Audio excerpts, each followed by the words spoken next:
aku mau KB nih, tapi nggak ngerti caranya sama jenis-jenisnya, jelasin dong. Oh, jadi ini yang pertama kalinya kamu pakai KB ya? Iya nih. Oke. Aku dokumentasi dulu ya. Soalnya walaupun kita teman, kita tetap harus mengikuti aturan dari pemerintah, yaitu harus mendokumentasikan hasilnya yang akan aku berikan. Oke.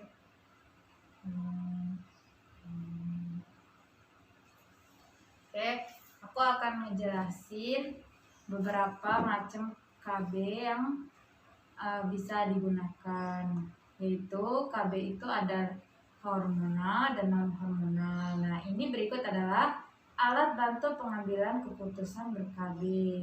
Jadi ini emang pedoman bidan dan klien untuk mengambil keputusan ber-KB.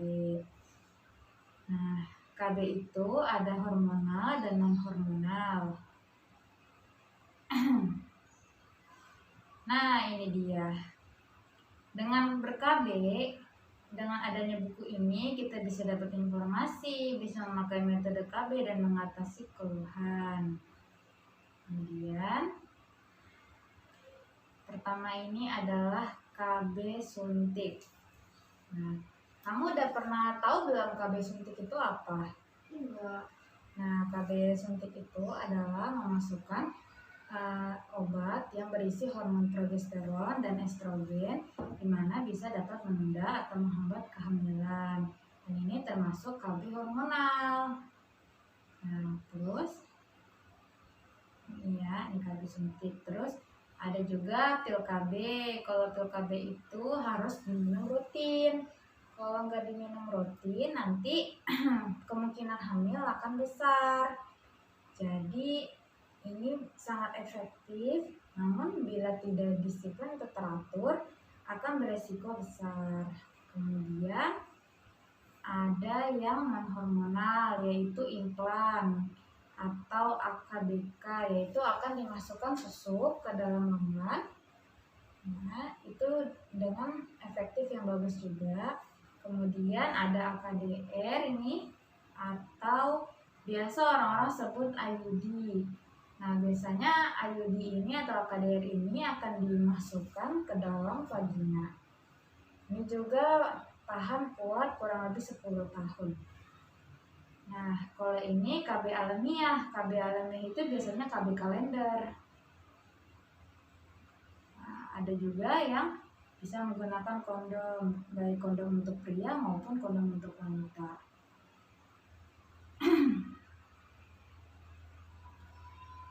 Nah, ini berikut penjelasannya nih di buku ini. Berikut metode-metode efektif dari beberapa KB. Selanjutnya, ini cara mencegah kehamilan dan HIV. Apa ya yang bagus ya supaya mencegah dari terkena infeksi menular seksual dan HIV? Itu pertama, bisa menggunakan kondom. Kemudian bisa juga menggunakan metode KB lainnya seperti pil KB atau suntik KB. Kemudian metode KB apa saja dan pasangan setia tak terinfeksi. Jadi kita harus tahu dulu pasangan kita ini ada riwayat pernah seks bebas enggak. Nah, terus kemudian yang keempat, bentuk keintiman yang aman yang lainnya. Kelima, menunda hubungan seks. Dan terakhir, untuk melindungi diri, kurangi jumlah pasangan seksual. Tuh, jadi jangan kita ganti pasangan dalam berhubungan seksual. Kemudian ini berikut beberapa cara mencegah kehamilan dan infeksi menular seksual. Nah, pertama ini diberitahu adalah kondom sangat efektif untuk KB jika digunakan dengan benar dan konsisten. Ini juga bisa melindungi dari infeksi menular seksual dan penyakit HIV. Nah, pakai kondom adalah satu metode lain menawarkan perlindungan lebih baik dari kehamilan daripada pakai kondom saja. Semua jenis metode dapat digunakan jika Anda dan pasangan Anda tidak terinfeksi. Kemudian, nah ini adalah risiko yang harus kita pertimbangkan.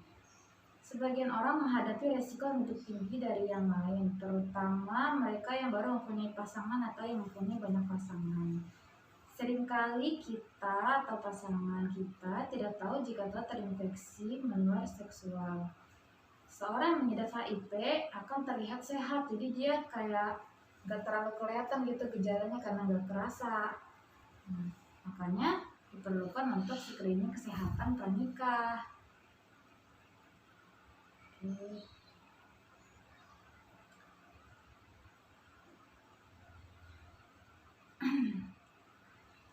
Terus KB untuk perempuan usia 40-an itu, kita tahu didik kamu, saudara kamu mau pakai KB yang udah usia 40-an ya bisa kasih tahu.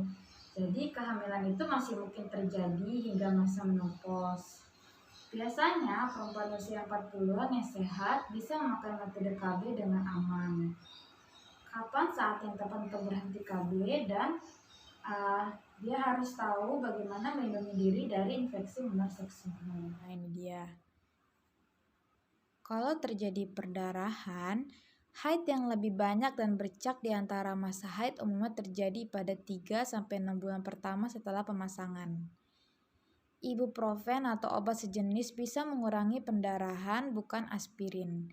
Jika pendarahan berlanjut, perlu dilakukan pemeriksaan panggul, rujuk atau tangani gangguan yang ditemukan. Kemudian nanti akan saya periksa anemia kamu.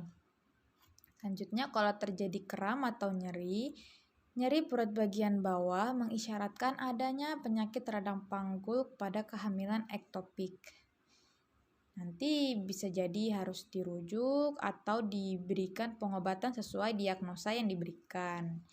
Kemudian panjang benang IUD berubah atau hilang.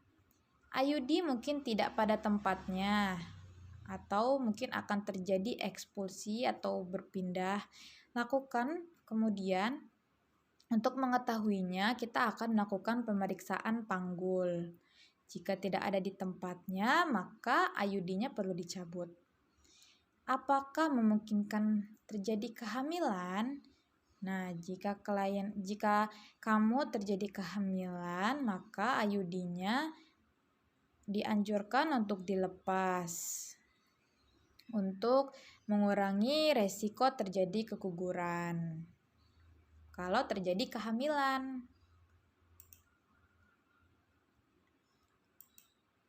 Untuk pil KB, nah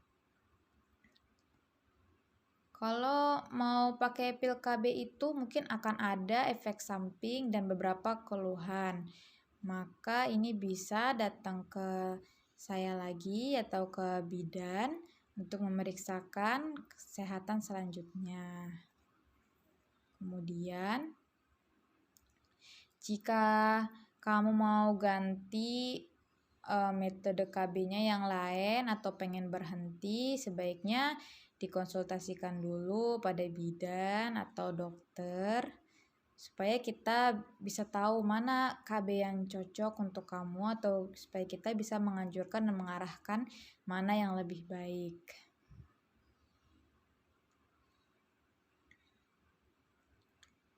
Oke. Nah, ketika kamu menggunakan pil KB, pasti akan merasakan mual dan muntah dalam waktu 2 jam. Atau diare berat kurang lebih 2 harian. Kemudian akan juga terjadi perdarahan di antara haid atau spotting. Gak apa-apa, ini hal yang biasa, jadi kamu gak perlu khawatir. Kemudian sakit kepala dan payudara nyeri.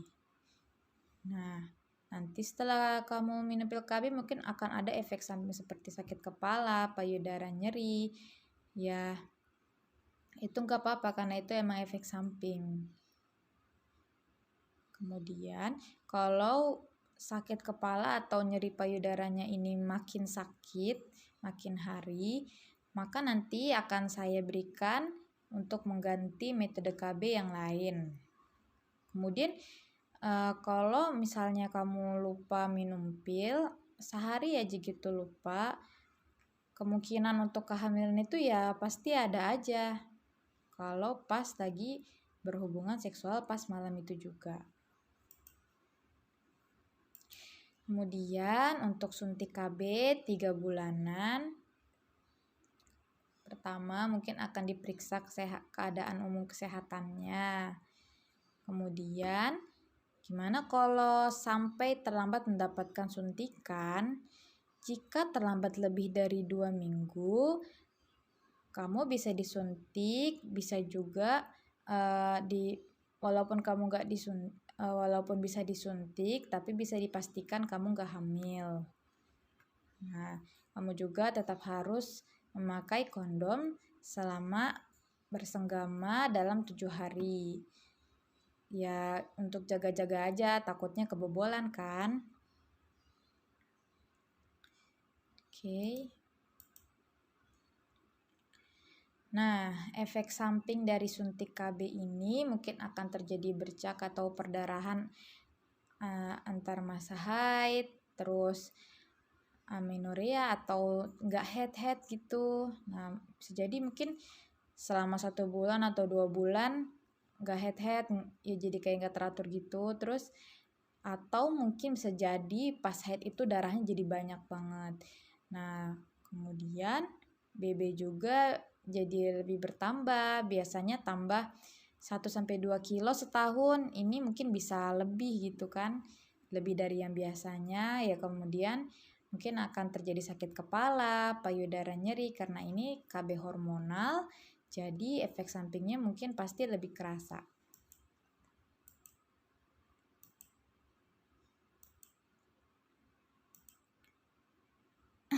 Kemudian kalau untuk susuk atau AKBK, alat kontrasepsi di bawah kulit,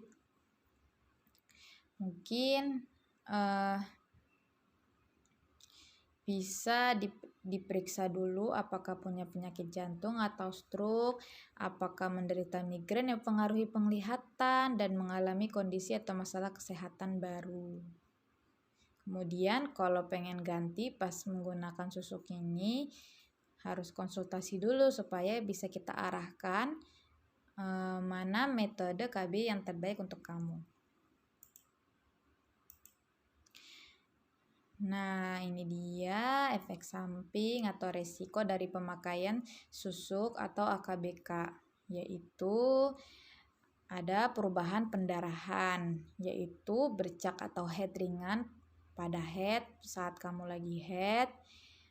Kemudian juga bisa jadi tidak terjadi head atau menstruasi, tapi nggak apa-apa, ini nggak berbahaya dan bukan tanda penyakit. Atau mungkin haid yang sangat banyak, jarang tapi perlu diperhatikan. Nah, kemudian apakah mungkin akan terjadi infeksi pada lokasi pemasangan? Mungkin aja beresiko karena kan ada sayatan. Kalau nggak ada muncul nanah atau nggak ada rasa nggak ada muncul nanah, bau, nah insya Allah nggak akan infeksi. Tapi kalau udah ngerasa kayak ada bau nanah atau ada keluar cairan yang nggak normal, maka kamu bisa datang ke bidan atau datang ke saya lagi. Kemudian ada juga sakit kepala, ya sakit kepala ringan.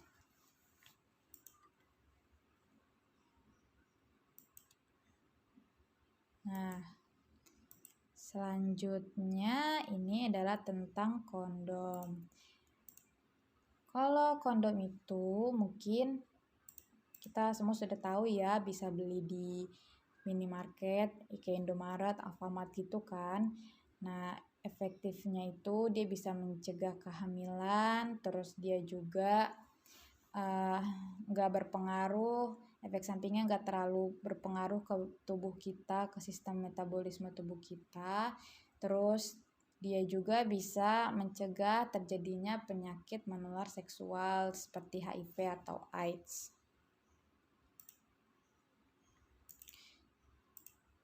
Maaf, nah apakah benar kondom itu nyebabin gatal?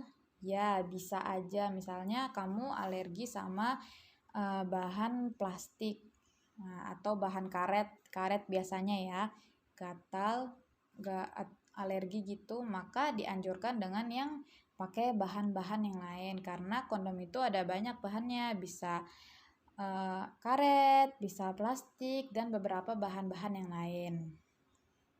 Kemudian ketika berhubungan seksual apakah perlu ditambah pelicin? Nah, untuk kondom pria berbahan lateks hanya boleh memakai pelicin berbahan dasar air bukan minyak. Jadi boleh, tapi bahan dasarnya air, jangan minyak ya. Kemudian gimana kalau kondomnya robek atau terlepas? Nah, kalau kondomnya robek atau terlepas, mungkin perlu memakai kontrasepsi darurat. Nah, jadi besok juga langsung bisa kayak cek gitu, cek tes pack apakah hamil atau enggak. Kalau khawatir. Jadinya kamu pakai KB yang mana nih? Aku kayaknya pakai pil KB aja deh. Lebih gampang, simple, mudah. Oh ya udah, besok kamu kesini lagi ya jam 10 pagi. Nanti akan aku berikan pil KB-nya serta cara minum yang baik dan benar. Oke. Ya udah aku pamit dulu ya. Iya, hati-hati di jalan ya, Mutia. Iya, Assalamualaikum. Bye.